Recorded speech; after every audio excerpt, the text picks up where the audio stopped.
حياكم الله وبياكم. من أروع ما قرأت: كل عام كان والد الطفل مارتان يصطحبانه في القطار عند جدته ليقضي عطلة الصيف، عندها يتركونه ويعودون في اليوم التالي. ثم في إحدى الأعوام قال لهما: لقد أصبحت كبيرا الآن، ماذا لو ذهبت لوحدي إلى جدتي هذا العام؟ وافق الوالدان بعد نقاش قصير، وها هما في اليوم المحدد واقفان على رصيف المحطة يكرران بعض الوصايا عليه، وهو يتأفف: لقد سمعت ذلك منكما 1000 مرة.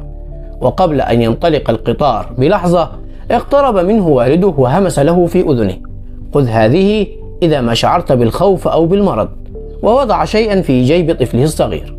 جلس الطفل وحيدا في القطار دون أهله للمرة الأولى، يشاهد تتابع المناظر الطبيعية من النافذة، ويسمع ضجة الناس الغرباء تعلو حوله يخرجون ويدخلون إلى مقصورته، حتى مراقب القطار تعجب ووجه له الأسئلة حول كونه دون رفقة، حتى إن امرأة رمقته بنظرة حزينة، فارتبك مارتان وشعر بأنه ليس على ما يرام، ثم شعر بالخوف فتقوقع ضمن كرسيه وغرورقت عيناه بالدموع.